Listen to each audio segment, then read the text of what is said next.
நாம் செய்திக்கு கடந்து போலாம்னு நினைக்கிறேன். ஏன்னா ஜாஸ்தி டைமும் இன்னைக்கு எடுக்கிறது வேண்டாம்.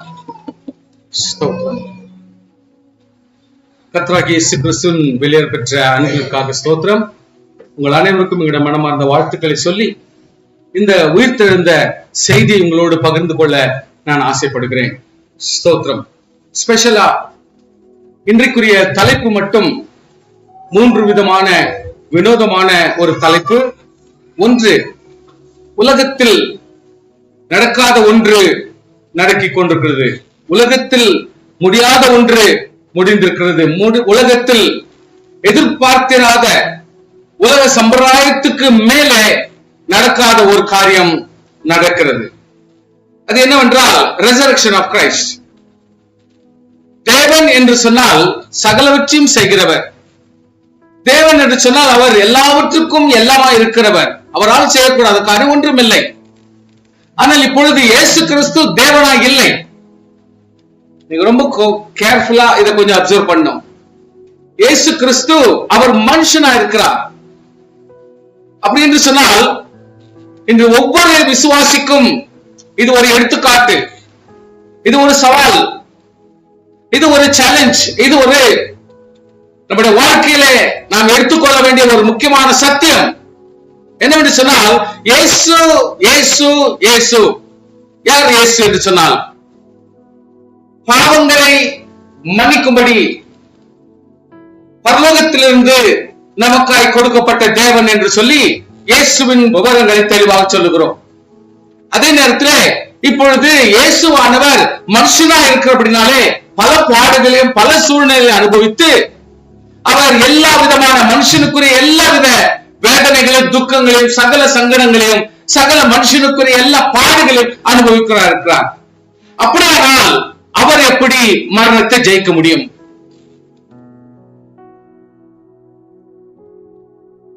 சிந்திக்க வேண்டும். மனுஷனாயிருந்தால் அவர் எப்படி ஜெயிக்கலாம்? எப்படி ஜெயிக்க முடியும்? இங்க நீங்க கற்றுக்கொள்ள வேண்டிய ஒரு முக்கியமான விஷயம், மனுஷனை உருவாக்கும் பொழுது மண்ணினாலே உருவாக்கினார். சத்தியம். அவருடைய சுவாசத்தை நமக்குள் அனுப்பினார். அது ஒரு சத்தியம். அவருடைய ரூபத்தை நமக்கு கொடுத்தார். அது ஒரு அழகான ஒரு சத்தியம். அவர் அவருடைய எல்லா தன்மைகளையும் நமக்காய் கொடுத்தார். பிறகு எல்லா திறமைகளையும் கொடுத்தார். தேவனாகிய கர்த்தர் தம்முடைய பிள்ளைகளுக்கு எதெல்லாம் தேவன் விரும்புகிறாரோ, தேவனுடைய பிள்ளைகள் என்று சொல்லுகிற தகுதி உள்ளவர்களாக இருக்கிறவர்கள் எதெல்லாம் வேண்டுமோ அதெல்லாம் வச்சு கொடுக்கிறதுக்காக ஆதி காலம் முதல் அறியாமை காலம், அதாவது ஆதி காண்டா, விமோச்சன காண்டா, அர்ண காண்டா, தர்மோபதேச காண்டா, இவைகளில் சொல்லப்பட்ட சம்பிரதாயங்களுக்கு மீறி கற்றுக்கொள்ளப்பட்ட பாடங்களுக்கு மீறி எல்லா டீச்சிங்ஸ்க்கு மேலாக ஆண்டவர் என்ன செய்தார்? ஒவ்வொரு மனுஷனுக்கும் தேவனுடைய மகிமையை மனுஷனிடத்திலே போட வேண்டும் என்று சொல்லி வித்தியாசமான சூழ்நிலையை கர்த்தர் ஸ்டார்ட் பண்றார். அதுதான் நம்பர் 1, நியாயாதிபதிகள். எடுத்த உடனே கர்த்தர் நியாயாதிபதிகளை கொண்டாடுறார். நியாயம் விசாரிக்கணும். ஒவ்வொரு இடத்திலும் நியாயம் வேண்டும். ஒவ்வொரு இடத்துல கர்த்தருடைய பிள்ளைகள் சொன்னால் அவர்களுக்கு நியாயம் அவசியம் என்பதை அவர் சொன்னார். ஆனப்படினால நியாயாதிபதி காலத்தை கர்த்தர் கொடுத்து மனுஷனை திருத்துவதற்காக ஒரு ஸ்டெப் அப், ஒரு ஹையர் டிகிரிக்கு கர்த்தருடைய பிள்ளைகளை கர்த்தர் கொண்டு போகிறார். அந்த நியாயாதிபதிகள் முடிந்த பிறகு, அது ஆன பிறகு அதோடு கூட கர்த்தர் விட்டுவிடாமல் தீர்க்க தரிசனத்தை மிகப்படுத்துகிறார். இப்படி விடக்கூடாது. மனுஷன் மனுஷனாகவே இருந்துடக்கூடாது. மனுஷனுடைய தன்மையிலே வாழக்கூடாது. அவன் ஹையர் டிகிரியில போகணும். ஹையருடைய அதாவது புரிந்து கொள்ளுதல் அதிகமாக வேண்டும் என்று சொல்லி ஒரு தீர்க்க தரிசனத்தை மிகப்படுத்துகிறார். ஆண்டவர் யாரை கொண்டும் பயன்படுத்த முடியும், யாருக்கும் வெளிப்படுத்த முடியும், யாரை கரெக்ஷன் பண்ண முடியும், எல்லாவற்றையும் சீர்படுத்த முடியும் என்பதற்காக ஆண்டவர் ஆங்காங்கே சில தீர்க்க தரிசிகளையும் உருவாக்குகிறார். At the same time மனுஷன் தேவையில்லாத ராஜாக்கள் வேண்டும் என்று சொல்லி ரொம்ப ஃபோர்ஸ் பண்ணதுனால பை ஃபோர்ஸ்க்காக கர்த்தர் ஒத்துக்கொள்கிறார். ஆனாலும் அது கடைசியாக ஃபெயிலியர்ல முடியுது. எந்த விதத்திலும் அது ஆண்டவர் சொன்ன வார்த்தை பிரகாரமே அது ஆனது ஒழிய மனுஷனுக்கு அது லாபமாக இருந்ததில்லை. ஆனபடினால் ஒழிக்கத்தக்க சூழ்நிலையை கர்த்தர் கொண்டு வந்தார். ஆனால் ஒவ்வொரு மனுஷனும், ரட்சிக்கப்பட்ட ஒவ்வொருத்தரும் மேன்மை உள்ளவர்களாக மாற வேண்டும். அதான் அவனுடைய குறிக்கோள். உத்தேசபூர்வமாய் ஒவ்வொரு ஆவிக்குரிய பிள்ளைகளும் தேவ பிள்ளைகளாய் மாற வேண்டும். அதுதான் ஆண்டவருடைய உத்தேசம். ஆனபடினால் கர்த்தர் எவ்வளவு ட்ரை பண்ணி கடைசியில ஆண்டவர் மல்கியா புத்தகம் முடிந்து அவர் அமைதியை காத்து உலகுக்கு ஒரு பெரிய வித்தியாசத்தை கொடுக்க வேண்டும் என்று சொல்லி இயேசு கிறிஸ்துவை இந்த உலகத்திற்கு மனுஷனாக அனுப்புகிறார். இப்பொழுது கர்த்தர் கொடுத்த எல்லா தகுதிகளுக்கு மேலாக இப்பொழுது ஒரு தகுதியை கொடுக்க வேண்டும். மனுஷனுக்கு பல தகுதிகளை கர்த்தர் கொடுத்த தேவன் இன்னும் விளையாடப்பட்ட தகுதிகளை கொடுக்க வேண்டும் என்று நினைத்த கர்த்தர் இப்பொழுது உயிர்த்தெழுதலின் புரோகிராம் கர்த்தர் போடுகிறார். What is that உயிர்த்தெழுதல் புரோகிராம்? பாடு மரணங்களை சகித்தல். நம்முடைய வாழ்க்கையில் வருகிற எல்லா துன்பங்களிலும் நாம் நம்மை கர்த்தருக்கு விரோதமாய் செயல்படாதபடிக்கு அவைகளை ஏற்றுக்கொண்டு விருப்பத்தோடு நம்முடைய எல்லா சூழ்நிலையிலும் மேற்கொள்ளத்தக்கவர்களாக மாற வேண்டும். இது நம்முடைய ஒவ்வொரு குடும்பங்களிலும் நடக்கிற ஒவ்வொரு செயல்கள் மத்தியிலும் நாம் எப்படி அமைதி உள்ளவர்களாகவும், பொறுமை உள்ளவர்களாகவும், ஞானம் உள்ளவர்களாகவும், அனுசரிக்கிறவர்களாகவும், அதை எல்லாவற்றையும் புரிந்து கொண்டு லீடர்ஷிப் எடுக்கிறவர்களாகவும், கற்றுக்கொள்வர்களாகவும், வாழ்க்கையில மேன்மை அடையத்தக்க ஒரு காரியங்களை கற்றுக் கொடுக்க ஆண்டவராக இயேசு கிறிஸ்து ஒவ்வொருவருடைய வாழ்க்கையிலும் அவர் படிப்பிக்கிறார், போதிக்கிறார். பிசாசுகளிலிருந்து, நோய்களிலிருந்து, பலவிதமான அதிகாரங்களிலிருந்து, எல்லா தலைவர்களிடத்திலும், பரிசேயரிடத்திலும், வேதபாரர்களிடத்திலும் இவர்களுக்கு எல்லா சிக்கட்டுகளிலும் எப்படி ஹேண்டில் பண்ணோம், அதை எப்படி பகுத்தறியணும், எப்படி மன்னிக்கணும், எப்படி சீர்படுத்தணும் அப்படின்றது கர்த்தர் மேக்சிமம் சொல்லி கொடுக்கிறார். இதனுடைய புரோகிராம் என்னவென்று சொன்னால், பாடு சகிக்கிறது நம்முடைய வாழ்க்கையில ஒரு புரோகிராம் இல்லை. வேதனை அனுபவிக்கிறது நமக்கு ஒரு சந்தோஷமான செய்தி அல்ல. அல்லது நாம் எல்லாவித துக்கங்களையும் பிசாசின் போராட்டங்களையும் அனுபவிக்கிறது நமக்கு ஒரு சர்டிபிகேட் கிடையாது. இவை எல்லாவற்றின் மத்தியிலும் உயிர்த்தெழுதல் என்று ஒன்று உண்டு. நம்முடைய ஒவ்வொரு நாளும் பாடுகள் மத்தியிலும், ஒவ்வொரு நாள் வேதனைகள் மத்தியிலும், நம்முடைய ஒவ்வொரு துக்கங்கள் மத்தியிலும், நம்முடைய ஒவ்வொரு இக்கட்டுகள் மத்தியிலும், குடும்பத்தில் காணப்படுகிற பல காரியங்கள், பல இக்கட்டான காரியங்கள், குடும்பத்தினுடைய சண்டைகள், மன வெறுப்புகள், வேதனைகள், வைராக்கியங்கள், பொறாமைகள், எல்லா கசப்புகள், இதெல்லாவற்றையும் நீக்கத்தக்கதாய் கர்த்தர் இன்னும் ஆவியானவர் மூலியமாய் கர்த்தர் போய்த்து கொண்டுதான் வருகிறார். நம்மளும் அதை திருந்தி திருந்தினா பாடில்லை. நம்ம பேசுறோம், சிஎஸ்ஐன்றோம், கேத்தலிக்ன்றோம், வெந்த கோஸ்துன்றோம், எந்த கோஸ்து வந்தாலும் சரி, நம்முடைய வாழ்க்கையில நாம் சரிப்படாமல் உயிர்த்தெழுதல் என்பது ரொம்ப கஷ்டமாய் மாறிவிடும். விசுவாசியே, ஒவ்வொரு விசுவாசியுடைய குடும்பத்திலும் பாடுகள் எல்லாருக்கும் உண்டு. ஒருவருக்காக ஆண்டவர் சொல்றார், உபத்திரவம் உண்டு என்று சொல்லிட்டு சர்டிபிகேட்டை கொடுத்துட்டார். ஆனால் நம்ம திடன் கொள்ள வேண்டியது அவசியம் என்றார். ஹல்லேலூயா. திடன் கொள்ள வேண்டியது அவசியம். காரணம், எவ்வளவு பாடு இருந்தாலும் ஒரு மனுஷன் திடன் கொள்ள வேண்டியது அவசியம். ஆனா காரணம், உலகத்தை ஜெயித்த கர்த்தர் ஒருவர். ஆண்டவர் ஜெயிக்க வைக்கிறார். அவர் மனுஷன். அவர் மனுஷன். தேவனை போல செயல்பட முடியாது. காற்றை கடலையும் அதிர்த்தினார். அது தேவனாக அல்ல, மனுஷனாக. இன்றைக்கு நம்முடைய வாழ்க்கையில அறியாத காற்றுக்களும், அறியாத ஆவிகளும், நம் கண்ணை காண முடியாத இன்று ஆகாயம் மூலமாகவும், சரீரத்தின் மூலமாகவும், விலங்குகள் மூலமாகவும், பறவைகள் மூலமாகவும், பலவித சூழ்நிலை மூலமாகவும், moving things are unmoving things மூலமாக பல கிரியைகள் இருக்கலாம். ஆனால் ஆண்டவராகிய கர்த்தர் சொல்லுகிறார், தேவனாகிய கர்த்தருடைய பிள்ளைகள் அவ எல்லாவற்றிலும் மேற்கொள்ள வேண்டும். ஸ்தோத்திரம். அதுதான் இந்த வாசகத்துல வாசிக்கும் பொழுது உங்களுக்கு நான் சொல்றேன், உயிர்த்தெழுந்த கர்த்தருடைய பிள்ளைன்னா எப்படி இருக்கணும்? நீங்க தான் இப்பதான் வாசிக்கிறீங்க. அதாவது அவருடைய நோக்கி நீங்கள் உலகம் எங்கும், உலகம் எங்கும்னாக்கா ஜாதி, மதம், இது அது எல்லாவற்றையும் அப்பாற்பட்டு கடந்து அந்த இடத்துல என்ன சொல்றாருன்னா, சர்வ சிருஷ்டிக்கும் சுவிசேஷத்தை பிரசங்கியுங்கள். வாட் இஸ் சுவிசேஷம்? நீ அறிந்திருக்கிற சத்தியங்கள் உன்னை ரட்சிக்குமா என்பதை நீ சற்று சோதித்து, ரட்சிக்கப்பட வேண்டிய சூழ்நிலையில நீ ரட்சிக்கப்படுவது மட்டும்தான் அவசியம். எந்த மனுஷனானாலும் ஆண்டவராகிய இயேசு கிறிஸ்துவனுடைய பரிசுத்த ரத்தத்தினாலே மீட்டுக் கொள்ளாமல் போனால் அவன் ரட்சிப்புக்கு பாத்திரனாக ஆக முடியாது. இது ஒரு பெரிய ஒரு சத்தியம். வசனத்தில் தெளிவாய் வாசிக்கிறோம். அவரால் அன்றி வேறொருவராலும் ரட்சிப்பு இல்லை. நாம் ரட்சிக்கப்படும்படிக்கு வானத்தின் கீழ் பூமியின் மேலும் ஹல்லேலூயா வேறு எந்த நாமம் கொடுக்கப்படல. அப்படின்னா இன்றைக்கு பல விதத்துல சூழ்நிலை செயல்பட்டாலும் இயேசுவின் நாமத்துல சொல்லி நம்ம சகல பிசாசுகளை, இயேசுவின் நாமத்தை சொல்லி சகல துக்கங்களை போட்டுக்கிறோம். பேசாத ஓட்டிடுவீங்க, அசுத்தாவை ஓட்டிடுவீங்க. இன்னைக்கு ஒரு விசுவாசி வீட்டுல உள்ளத்துல பதுங்கி இருக்கிற பொறாமைகளை எப்படி ஓட்டுறதுன்னு யோசித்து பாருங்க. எப்படி அசுத்தங்களை ஓட்டுறதுன்னு கொஞ்சம் புரிச்சு பாருங்க. நம்ம சகஜமா பிசாச ஓட்டுறோம். பிசாசு சரியானபடி நம்ம ஓட்டிட முடியும். ஆனால் இன்று வைராக்கியங்களை எப்படி ஓட்டுறது, யார் ஓட்டுறதுன்றது திங்க் பண்ணுங்க. இன்னைக்கு குடும்பங்களை காணப்படுகிற எரிச்சல்கள், உள்ளுக்குள்ளதாக இருக்கிற வைராக்கியங்கள், பொறாமைகள், இது எல்லாவற்றையும் எப்படி ஓட்டுறது பிசாசுவோட கொடூரமான காரியம் இன்றைக்கு நம்முடைய உள்ளங்களை ஆட்கொண்டு உட்கார்ந்து இருக்குது. அது ரொம்ப, அதாவது ஒரு கிங் மாதிரி நம்ம உள்ளத்துல உட்கார்ந்துக்குது. சுவாசியே, பிசாசு உங்க கண்ணு முன்னாடி ஓடிடும். ஆனா நமக்குள்ள பலவிதமான பிசாசுகளை வச்சு உட்காந்துக்கிறோம். அது கொஞ்சம் நம்ம கவனத்துல கொண்டு வரணும். இவைகள் உயிர்த்தெழுதலுக்கு தடையாகவே இருக்கும் பல நேரத்தில். ஆனப்படினாலே இன்றைக்கு ரெசரக்ஷன் ஆஃப் கிரைஸ்ட், அவர் தேவன் அல்ல, அவர் மனுஷகுமாரன்.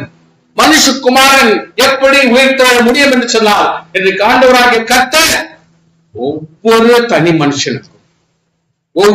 தனி மனுஷனுக்கும் நம்முடைய ரூபத்தை கொடுத்தது போல, தம்முடைய சுவாசத்தை கொடுத்தது போல, சகல தகுதிகளை கொடுத்தது போல, சகல அபிஷேகத்தை கொடுத்தது போல, இன்றைக்கு ஒவ்வொரு விசுவாசிக்கும் உயிர்த்தெழுதல் வல்லமையை கர்த்தர் கொடுக்க வல்லவராய் இருக்கிறார்.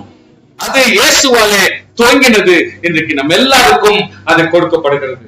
விசுவாசம் உள்ளவனாகி, அதாவது விசுவாசி இயேசு கிறிஸ்துவ விசுவாசிக்கு உள்ளவனாகி ஞானஸ்தானம் பெற முடியுமானால் அவன் நிச்சயம் ரட்சிக்கப்பட முடியும். சோ ரட்சிப்பு எப்போ பூர்ணமாகுதுன்னா ஞானஸ்நானத்துல மட்டும்தான் பூர்ணமாகுது. யாராவது ஞானஸ்தானம் நீங்கள் எடுத்திருந்தால் இன்னும் நீங்க ரட்சிக்கப்படலைன்றத கொஞ்சம் நீங்க ஞாபகத்துல வச்சுக்கிறது நல்லது.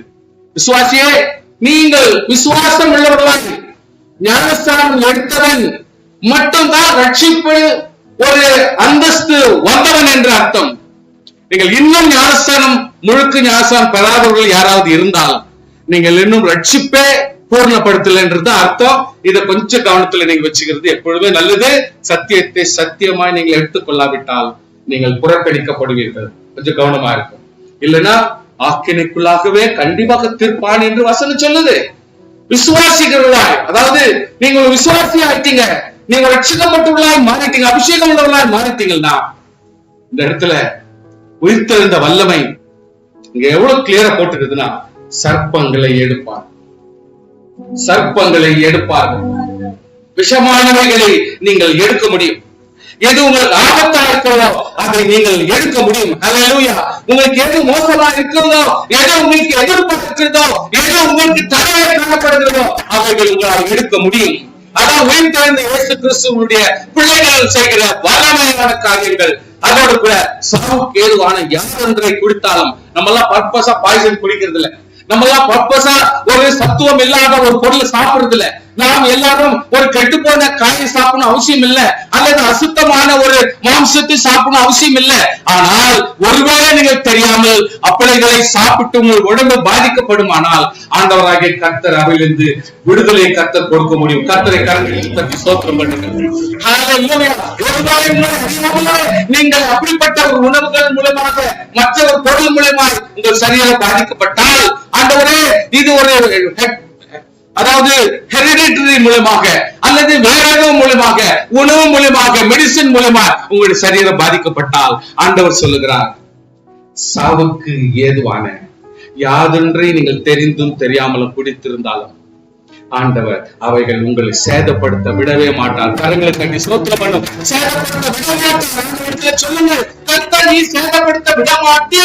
வசனம் சொல்லுங்க ஆண்டவரே, அதை வச்சு நாங்க ஜெபம் பண்றோம் நீங்க சொல்லலாம். ஆமென். ஸ்தோத்திரம். வியாதிகள் மேல் கைகளை வை. வியாதிஸ்தர் மேல் கைகளை வை. விக்கலாம். அதுல ஒண்ணும் பெரிய டெமான்ஸ்ட்ரேஷன் பண்ண வேண்டிய அவசியம் இல்ல.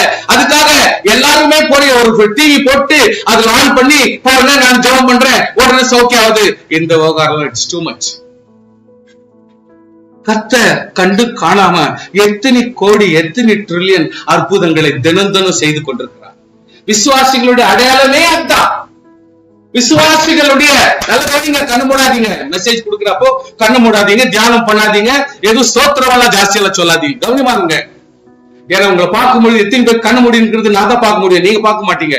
நான் தெளிவா சொல்றேன், கவனிங்க. விசுவாசியே, அடையாளங்களை அடையாளங்களமாய் பாருங்க. உங்கள் வாழ்க்கையில் அடையாளமாய் பாருங்கள், அடையாளமாய் தெரிந்து கொள்ளுங்கள். கர்த்தரோட பிள்ளைகள் நாம் கொஞ்சம் இதை புரிஞ்சுங்க. அதாவது பாசிட்டிவிட்டி நம்முடைய வாழ்க்கையில உயர்த்த இந்த விசுவாசம் என்று சொன்னால் என்ன? வியாதிஸ்தர்கள் கைகளை வைத்தால் சொஸ்தம் ஆவார்கள் என்று சொல்றாங்கன்னா அது கண்டிப்பா ஆகும். ஒருவேளை நமக்கு அந்த நன்றி இல்லாமல் போகலாம். எத்தனையோ நன்மைகளை பெறுகிறேன்னா அது சந்தர்ப்பம் இல்லாம போகலாம். சர்ச்சையில சொன்னாதான் சாட்சி அப்படின்னு நினைப்பீங்க. ஏன் ஃப்ரெண்ட்ஸுக்கு சொல்லலாமே, பலருக்கு சொல்லாமே. உங்ககிட்ட அவங்க எவ்வளவு சொல்றப்போ நீங்க சொல்லலாமே. அதுல என்ன தப்பு இருக்குது? நம்ம சொல்றது இல்ல. நம்ம என்ன சொல்றோம்? எங்கேயோ ஒரு வெளிப்படையான ஒரு இடத்துல சொன்னாலும் சாட்சி, மத்த இடத்துல சாட்சி இல்ல. நமக்கு ஒரு அத்தென்டிகேஷன் உறுதிப்பாடு இருக்கிறது இல்ல. சர்ப்பங்களை எடுப்பார்கள், சாவுக்கு ஏதான குடித்தாலும் சேதப்படுத்தால் வியாதிஸ்தர் மேல் கைகளை வைப்பார்கள், சுகமாகும். கர்த்தருடைய பிள்ளைகளே, தெளிவாக கர்த்தர் சொல்கிறார். பரலோகத்துக்கு எடுத்துக்கொள்ளப்பட்ட தேவனுடைய வரத்து பாசத்துக்கு காரணம். அதுக்கப்புறம் தான் மனுஷனா இருந்து அப்புறம் தான் ஒரு தேவனா மாறுறார். இன்னைக்கு நம்ம எல்லாருமே ஹல்லேலூயா புறப்பட்டு போய் பிரசங்கம் பண்ணினார்கள். கர்த்தருடைய கூட கிரியைகளை நடப்பித்து அவர்களால் நடக்கும் அடையாளங்களாலே வசனத்தை உறுதிப்படுத்தினார்கள். கர்த்தர் என்ன வசனத்தை கொடுத்தாரோ அதை நாம் உறுதிப்படுத்த வேண்டியது அவசியமா இருக்கு. ஜெபிக்க வேண்டியது அவசியமா இருக்கு. இன்னைக்கு நம்ம குடும்பங்கள் அற்புதம் நடக்கணும். இன்னைக்கு சபைகள் அற்புதம் நடக்கணும். இன்னைக்கு நம்முடைய ஒவ்வொரு குடும்ப வாழ்க்கையிலும் தனிப்பட்ட வாழ்க்கையிலும் அற்புதங்கள் நடக்க வேண்டும். அதை நம்ம செய்யணும். நோய்கள் மாற வேண்டும், சாபங்கள் எடுத்து போட வேண்டும். அதாவது எந்த சாபத்திலான காரியங்கள் நம்முடைய வாழ்க்கையில் ஒரு குடும்பத்தில் ஒரு சாப்பாடு மூலமா எது மூலமா இருந்தாலும் நாம் ஜெபித்து அவைகளுக்கு ஆரோக்கியத்தை கொடுக்கிற வல்லமை கர்த்தர் நம்மிடத்தில் கொடுத்திருக்கிறார். கரங்களை ஸ்தோத்திரம் பண்ணுங்கள். ஆண்டவர் தெளிவாக சொல்லிருக்கிறார். அதுக்கு விளக்கமே தேவையில்லை, ஒரு எக்ஸ்பிளனேஷனே தேவையில்லை, அதுக்கு ஒரு டிஸ்கிரிப்ஷன் வேண்டாம். எவ்வளவு அழகா இதுல போடப்பட்டிருக்கிறது. விசுவாசியே, அந்த அருமையான இயேசு கிறிஸ்து அவர் உயிர்த்தெழுந்து மட்டுமல்ல, நீங்கள் படிக்கிறது போல ரோமர் 11 அதிகாரம் 1 வசனம் வாசிங்க பார்க்கலாம். ரோமர் 11:1 வாசிங்க.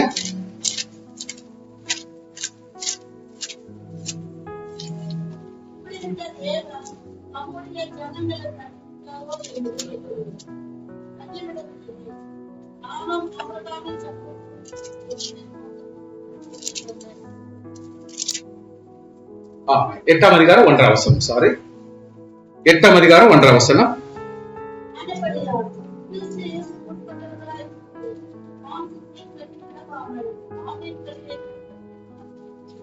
சோ டிஸ்கிரிப்ஷன் என்றதோ இல்ல ஒரு வியாக்கியானம் என்றதோ இல்ல ஒரு தியரம் என்றதோ இந்த இடத்துல ஆண்டவர் ஃபர்ஸ்ட் வசனத்தை கொடுத்துட்டார். நிறைய எக்ஸ்பிளைன் பண்ணிட்டார் இது முன்னாடி.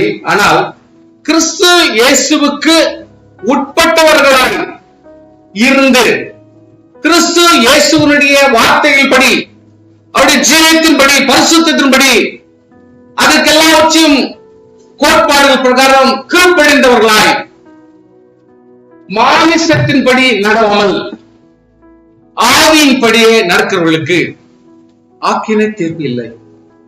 எவ்வளவு கிளியர் டிஸ்கிரிப்ஷன் பாருங்க.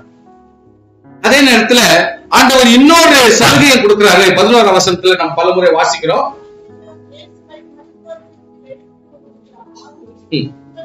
உங்களில் வாசமா இருந்தால்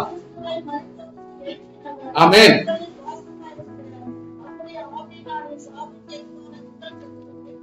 ஆமென். என்னன்னா அந்த ஆவி நமக்குள் வாசமாய் இருக்க வேண்டும். பரிசுத்தத்தை காத்துக் கொள்வது நியாயம்தான். அட் த சேம் டைம் ஆவி நமக்குள் வாசமா இருக்க வேண்டும்.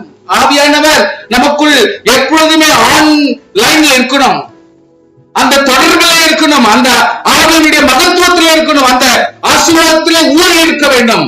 அப்படி ஊறி இருந்தால் அவரை உயிரோடு எழுப்பின கர்த்தர் அந்த உயிர்த்தெழுந்த வல்லமை மனுஷராகிய நம்முடைய வாழ்க்கையிலும் உயிர்ப்பிக்குதலை கர்த்தர் கொடுக்க போதுமானவர்கள். கர்த்தரை ஸ்தோத்திரம் பண்ணுவோமா?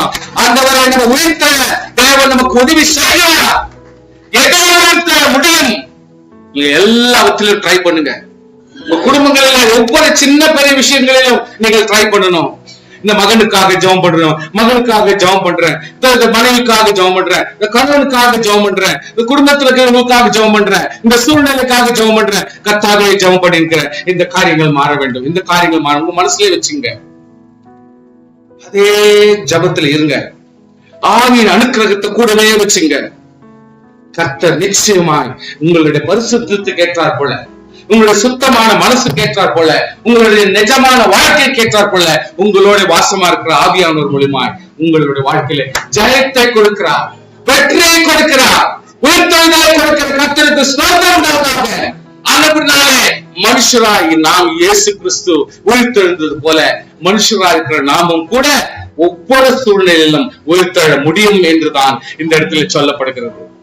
So the resurrection of Christ for resurrection of redeemed, ஒவ்வொரு மீட்டுக் கொள்ளப்பட்டவர், ஒவ்வொரு ரட்சிக்கப்பட்டவர், ஒவ்வொரு கர்த்தருடைய பிள்ளையும் ஆண்டவர் விட்டுக் கொடுக்கவே மாட்டார். You should be ready. நீ மீட்டுக் கொள்ளப்பட வேண்டும். ஒவ்வொரு விசுவாசியும் தப்பித்துக் கொள்ள வேண்டும். Even Shadrach, Meshach, Abednego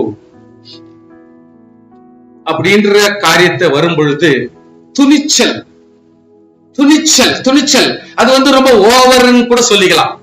பரவாயில்ல, சொல்ல அதுல என்னக்குது. ஆனால் ராஜா கிட்ட அவ்வளவு ஓவரா பேசுறாங்க. அவங்க நான் இப்போ வணங்கணும் அவசியம் இல்லை,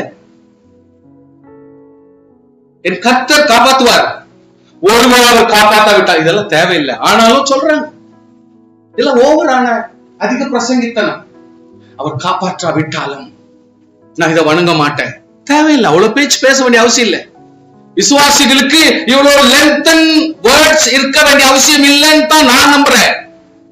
ஆனால் ராஜாவை பார்க்கிலும், சாத்ராக்கை பார்க்கிலும், மேஷாக்கை பார்க்கிலும், அபேத்நேகோவை பார்க்கிலும் ஆண்டவர் தாழ்மையானவர். எப்படின்னா என்னதான் வாயை வித்தாலும், என்னதான் தேவையில்லாத வேர்ட்ஸ்களை உங்களை போட்டாலும் ஆண்டவராக அந்த இடத்துல அவர்கள் மத்தியில உலாவுகிறார். தேவன் இன்றைக்கு மனுஷனாக அந்த இடத்துல உலாவுகிறார். இன்றைக்கு அதாவது உயிர்த்தெழுதல் என்றது நியூ டெஸ்டமென்ட்ல தான் படிக்கிறோம். ஆனால் உயிர்த்தெழுதல் பாருங்க அங்கங்க அங்கங்க எப்படி காட்டுறாரு. இன்றைக்கு சாத்ராக், மேஷாக், ஆபேத்நேகோவுடைய வாழ்க்கையில அப்பேற்பட்ட நெருப்புல அவங்க சாகத்தான் வேண்டும். அதுதான் நியமம். That is the system. கொள்கை மாறுது. எப்படி மாறுது? அவங்க பலன் ஆகியிருக்கணும். ஆனால் கர்த்தர் அந்த இடத்துல உயிர்த்தெழுதலை ஒன்று கொடுத்து இவருடைய வார்த்தைக்கும், இவருடைய விசுவாசத்துக்கும், இவருடைய நம்பிக்கைக்கும் ஒரு ஜெயத்தை கொடுக்கிறார். இதுக்கு உயிர்த்தெழுதலாம் என்ன? நமக்கு வருகிற சூழ்நிலையில, நமக்கு வருகிற இக்கட்டுகளில நாம் ஜெயிக்க முடியல. ஆனாலும் ஜெயம் கொள்ள தேவன் உதவி செய்வார். ஏன்னா தவறான காரியத்தில் என்ன வந்தாலும் நம்ம இன்வால்வ் ஆகக்கூடாது. சிஸ்டம் கரெக்டா இருந்தா, சிஸ்து சரியாக இத்தரே நமக்கு ಯಾವ ಬಾಧೆಯನ್ನು ದೇವರು ಕೊಡ ಚಾನ್ಸ್ இருந்தா ஆண்டவரே இப்ப அங்க இறங்குறாரு. இப்ப யாரு கண்ணுக்கு புலப்படுது? இன்னைக்கு மந்திரி கண்ணுக்கு ஷார்ப்பா இருக்குதோ, அல்லது அங்க இருக்கிற ஜட்ஜு கண்ணுக்கு புரியுதோ, அதை பத்தி தெரியல. ராஜா கண்ணுக்கு கர்த்தர் வெளிப்படையாய் காட்டுகிறார். என்னது? நம்ம 3 பேரை தானே போட்டோம், 4வது ஒரு ஆள் இருக்கிறாரு. யார் அவரு? இதுக்கு யாருக்கு விளங்கணுமோ விளங்க செய்கிற கர்த்தர் தான் உயிர்த்தெழுதல் தேவை. ஹல்லேலூயா. யாருக்கு உணர்த்த வேண்டுமோ அந்த உணர்த்துகிற கர்த்தத்தால், உணர்த்துகிற காரியத்தால் உயிர்த்தெழுதல் வல்லமை. உயிர்த்தெழுதல் வல்லமை என்னவோ ஒரு காக்கைக்கு போறது கிடையாது. யாருக்கு விளங்கணுமோ, யாருக்கு வெளிப்படையாகணுமோ, யாருக்கு தெரியணுமோ அவங்களுக்கு தெரிய வைக்கிறது தான் உயிர்த்தெழுதல் வல்லமை.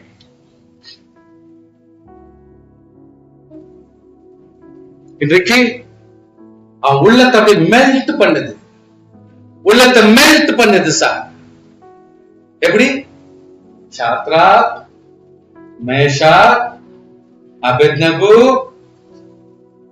நீங்கள் விசுவாசிக்கிற கர்த்தர் உங்களை சுகமாக வச்சாரா? ஆழ்மையா பணிவாய் பொழுது ராஜா பேச கிட்ட வந்து பணிவை கற்றுக் கொடுக்கிற தேவன் யார்? விசுவாசியாக உள் மூலியமா. இன்னைக்கு அவ்விசுவாசி ஒரு பாடத்தை கற்றுக்கொள்ள வேண்டுமானால் சர்ச்சில வந்து கற்றுக்கிறதுக்கெல்லாம் வாய்ப்பு கிடையாது. இந்த காலத்துல நீங்க போய் சுவிசேஷம் சொல்லி அந்த இடத்துல பல ரட்சிக்கப்படணும்னா அதெல்லாம் அந்த காலம் முடிஞ்சு போச்சு. இந்த காலத்தினுடைய முறை என்னன்னா, நாம் நம்ம இருக்கிற இடங்களிலே சாட்சிகளாய் வாழ், அப்பதான் ரட்சிப்புன்றது இன்னொருத்தர் பெற முடியும். வாயினால சொன்னா இன்னைக்கு ஊர் உலகம் முழுவதும் வாயில சொல்றதுக்கு ரெடியா இருக்கிறாங்க. வாழ்றதுதான், வாழ்ந்தால் அதுவே சாட்சி, பலரை ரட்சிக்க முடியும். இன்றைக்கு நம்ம எல்லாம் வாழத்தக்கவர்கள், உயிர்த்தெழுதின் வாழத்தக்கவர்கள், விசுவாசி வாழத்தக்கவர்கள். There is one, அதாவது ஒரு இடத்துல ஒன்னு படிக்கிறோம், அப்போஸ்தல நடபடிகள்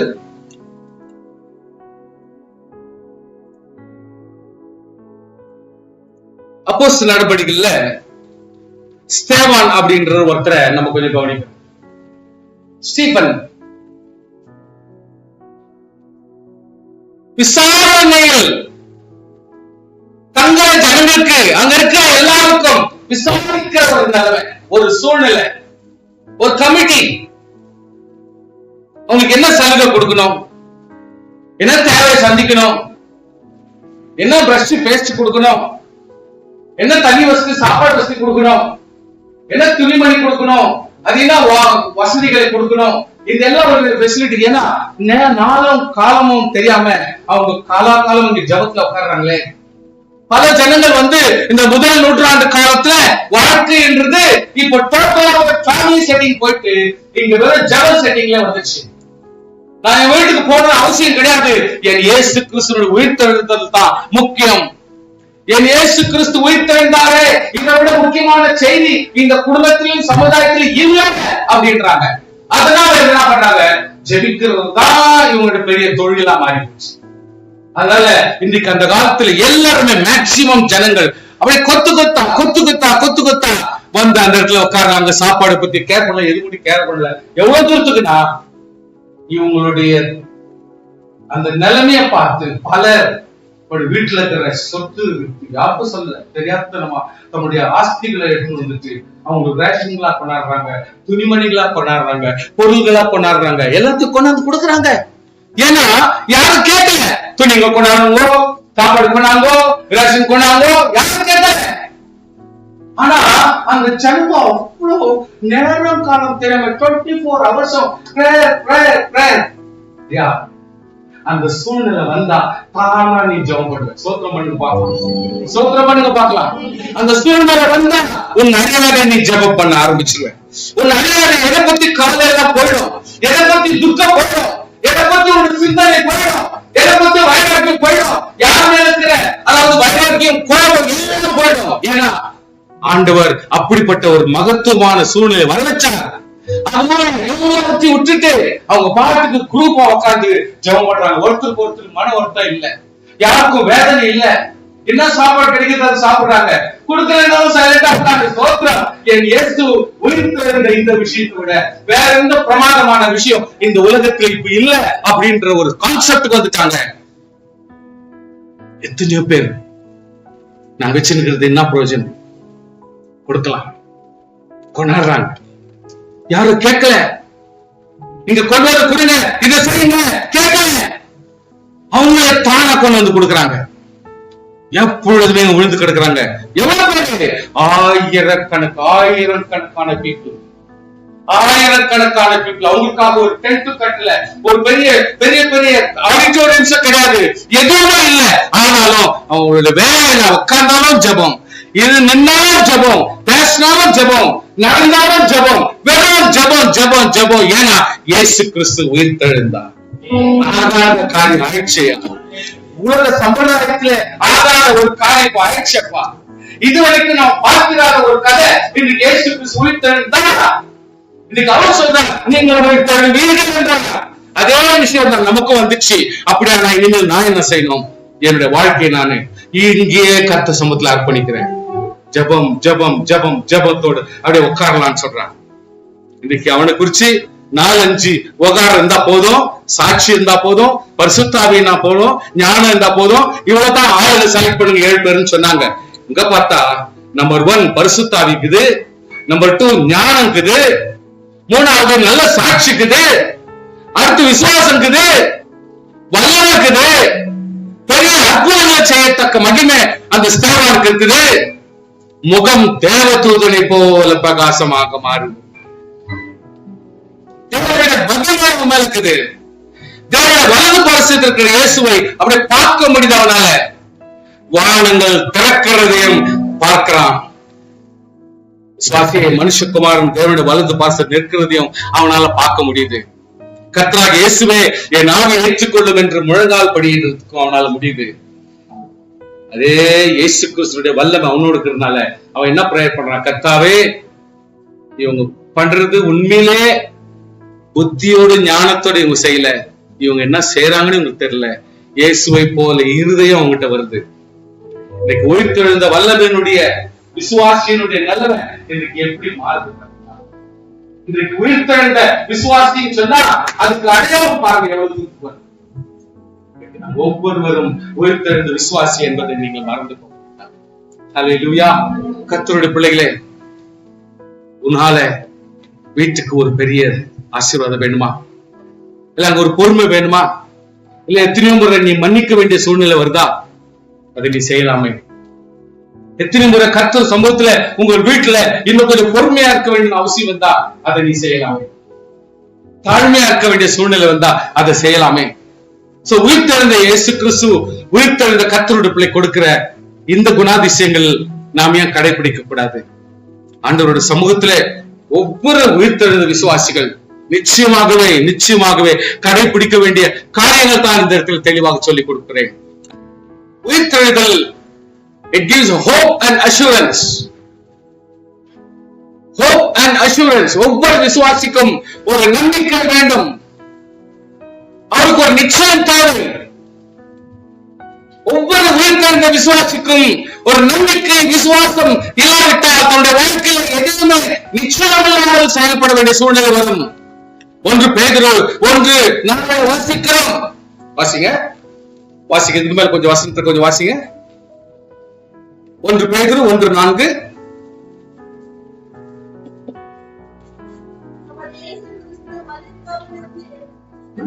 எழுந்ததினாலே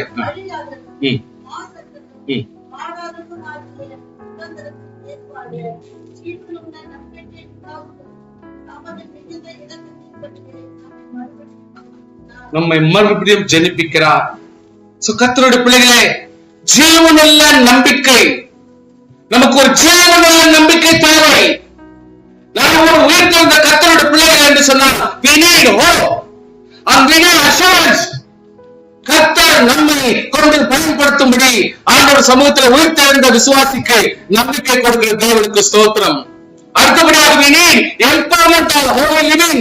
பரிசுத்த வாழ்க்கைக்கு ஏற்ற ஒரு வல்லமை, ஒரு தலைமை, ஒரு தகுதி நமக்கு வேண்டும். ரோமர் 8:11 வாசித்தோம். வாசிங்கள். அன்றியும் இயேசுவை மரித்தொழுந்த எழுப்பினுடைய ஆவி உங்களில் வாசமா இருந்தால், கிறிஸ்துவ மரித்தொழுந்த எழுப்பின் அவர் உங்கள் வாசமாக்க தம்முடைய ஆவியினாலே சாவுக்கு ஏதுவான உங்கள் சரீரங்களை உயிர்ப்பிப்பார். கரங்களை தட்டி தேவனை ஸ்தோத்திரம் பண்ணுவோம். ஹல்லேலூயா. உயிர்ப்பிக்கிற கர்த்தருக்கு ஸ்தோத்திரம். சாவுக்கு ஏதுவாக இருக்கிற இந்த சரீரம், சாவுக்கு ஏதுவாக இருக்கிற வேதனைகள், சாவுக்கு ஏதுவாக இருக்கிற மன கஷ்டங்கள், இவை எல்லாவற்றிலிருந்தும் கர்த்தர் நம்ம உயிர்ப்பிக்கிற தேவனுக்கு ஸ்தோத்திரம். we need a transformation and renewal. ಕೊಲೋಸಿಯರ್ 3:1-4 ವಾಸಿக்கிறோம். ಕೊಲೋಸದವರೆಗೆ 3ನೇ ಅಧ್ಯಾಯದ 1-4 ಓದಿ. ஸ்தோத்திரம். we need transformation. மாற்றம் தேவை. நம்முடைய வாழ்க்கையில மாறப்படுதல், அதாவது உயர்த்தப்படுதலும் தகுதி அடைவதும் புதுப்பிக்கப்படுவதும் அவசியம் என்பதை நாம் புரிந்து கொள்வோம்.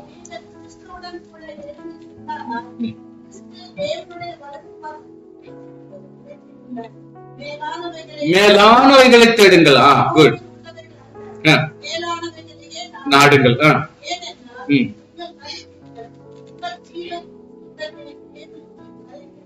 ஆமென்.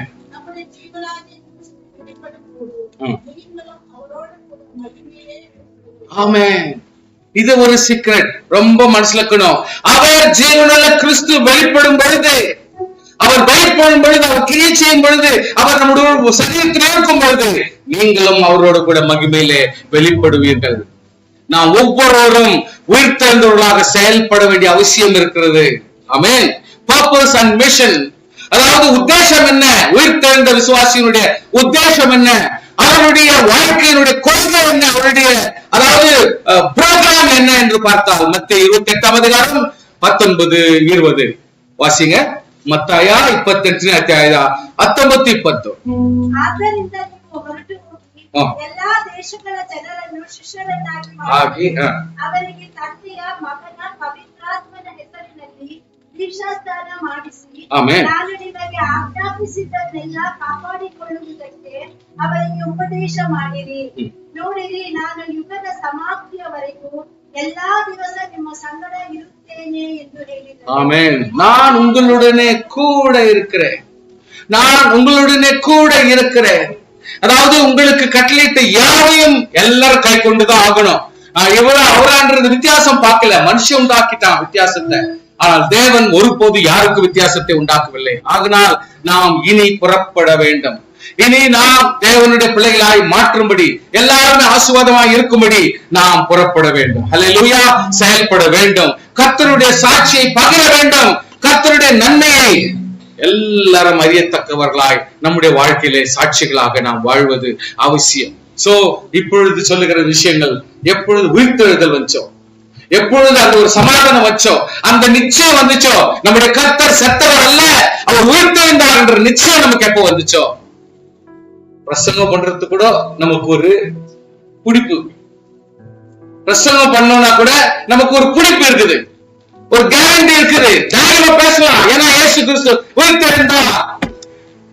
அதே நேரத்துல ஆராதிக்கணும்னா அவங்க எல்லாருக்குமே முகமலர்ச்சி, சந்தோஷம், ஆர்ப்பாட்டம், துதிக்கிறதுல எந்த ஒரு அதாவது பேதபாவம் இல்லாதபடி, எந்த ஒரு இடங்கள் இல்லாதபடி கர்த்தரை ஆராதிப்பதற்கு ஒரு ஏவுகணையாக இந்த உயிர்த்தெழுதல் இருக்கிறது என்பதை நீங்க மறந்து போக வேண்டாம். லூக்கா 24:45 சில வசனம் 47 வரைக்கும் வாசிக்கிறேன்.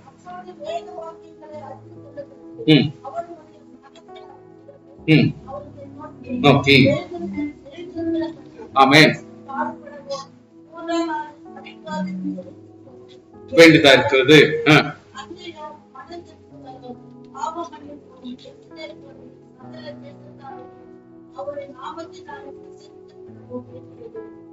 ஆமென். 52 வசனம் வாசிங்க.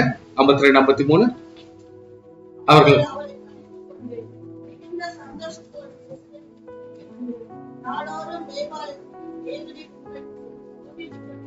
ஆமென். உயிர்த்தெழுதலின் வல்லமை இல்லாவிட்டால் துதிப்பதற்கு நமக்கு எழுப்புதல் வராது.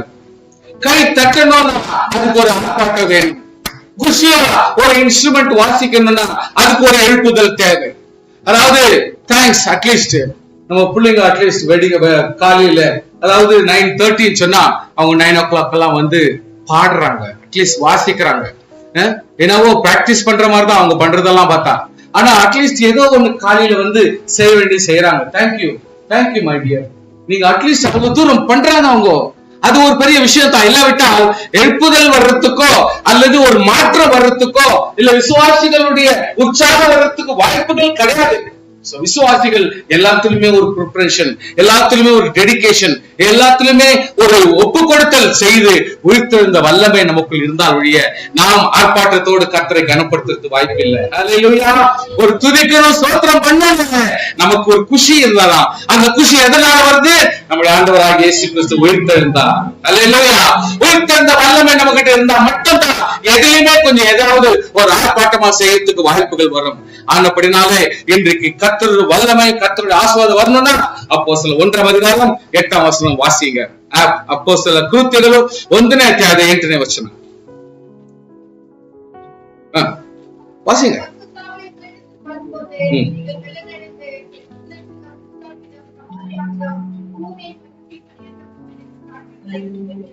சோ கர்த்தருடைய பிள்ளைகளே, பரிசுத்த ஆவியானவர் ஆண்டவராக இயேசு கிறிஸ்து தெளிவாவே சொல்லிட்டார், நான் போனா பரிசுத்த ஆவியானவர் வருவார். நான் போறது உங்களுக்கு நல்லது. ஏன்னா இயேசு கிறிஸ்து ஒரு இடத்துலதான், ஒரே ஒரு ஸ்பாட்ல தான் இருக்க முடியும். ஒரு இயேசு தான் அவங்கள பார்க்க முடியும். இயேசுவானவர் புறப்பட்டு போனால் இன்னைக்கு பரிசுத்த ஆவியானவர் எல்லாருடைய உள்ளத்துல இருக்க முடியும். ஆனப்படினாலே பரிசுத்த ஆவியானவர் நமக்கு கொடுக்கப்பட்டபடினாலே சகல சத்தியத்துக்குள் நடத்துறது மட்டுமல்ல, அவர் பலனை கொடுக்கிறார். ஸ்தோத்திரம். பலனை கொடுக்கிறார். அந்த பலன் எப்படிப்பட்டது சொன்னால், வெறும் எருசலேம் மட்டும் இல்ல, யூதேயா மட்டும் இல்ல, சமாரியாவில மட்டும் இல்ல, பூமி கடைசி படி நம்ம சாட்சிகளா இருக்க முடியும். அல்லேலூயா. சாட்சியா இருக்க முடியும். பரிசுத்த ஆவியானவர் வந்தா நம்ம சாட்சியா இருக்க முடியும் அப்படின்னு என்பதை நீங்கள் மறந்து போக வேண்டாம். யோவான் 6:4 ಮಗನನ್ನು ನೋಡಿ ಆತನು ನಂಬುವ ಪ್ರತಿಯೊಬ್ಬನಿಗೆ ನಿತ್ಯ ಜೀವವು ಸಿಕ್ಕಬೇಕೆಂಬುದೇ ನನ್ನ ತಂದೆಯ ಚಿತ್ತವಾಗಿದೆ. ಮತ್ತು ನಾನು ಕಡೆಯ ದಿನದಲ್ಲಿ ಅವರನ್ನು ಎಬ್ಬಿಸುವೆನು ಎಂದು ಹೇಳಿದನು. ஆமென். ஒவ்வொருத்தரையும் உயிர்த்தெழுதல் மூலமாக எழுப்புவதும் நித்திய ஜீவனை கொடுப்பதுதான் அவருடைய சித்தம். சோ உயிர்த்தெழுதலுடைய பிராமுக்கியமான கடைசி டார்கெட் என்னன்னா, ஒவ்வொரு விசுவாசியும் கர்த்தர் நித்திய ஜீவனை கொடுக்கவும் கடைசி நாளில் எழுப்புதலுக்கு, அதாவது மரணத்திலிருந்து, உலகத்தினுடைய சம்பிரதாயத்திலிருந்து நாம் எழும்பும்படி கர்த்தர் நமக்கு உதவி செய்கிறார். இதுதான் ஒரு முக்கியமான காரியம் என்பதை நீங்கள் மறந்து போக வேண்டாம். ஸ்தோத்திரம். யோவான் 11:25 வாசிக்கிறோம், என்னை விசுவாசிக்கிறவன் மரித்தாலும் பிழைப்பான். சோ அது யாரை பத்தி சொல்லணும்னா, இதுக்கு முன்னாடி செத்து போயிருந்தா அவர்கள் மரணத்திலிருந்து கல்லறை விட்டு எழ முடியும். ஆனால் தான் கிறிஸ்தவர்கள் எப்பொழுதுமே எரிக்க மாட்டார்கள், அவர்கள் புதைப்பார்கள். ஏன்னா புதைக்கும் பொழுது அந்த எலும்புகள் கெட்டு போனா கூட சரி, கர்த்தர் அவைகளை உயிர் மீட்க முடியும் என்பதற்காக அவைகளை புதைக்கிறார்கள். உயிரோடு இருந்து என்னை விசுவாசிக்கிறவன் எவனோ என்றென்றைக்கும் மறியாமலும் இருப்பான். உயிரோடு இருந்து என்னை விசுவாசிக்கிற கர்த்தருக்குள்ளாக உயிரோடு இருக்கிற ஏறாமலும் ஆண்டவரை விசுவாசிக்க முடியுமா? அவன் என்றைக்கும் மறிக்க முடியாது. மனதளவுல கூட மறிக்க முடியாது. புரிந்து கொள்ளுங்கள், கர்த்தர் பெரிய காரியங்களை செய்வார். ஹல்லேலூயா.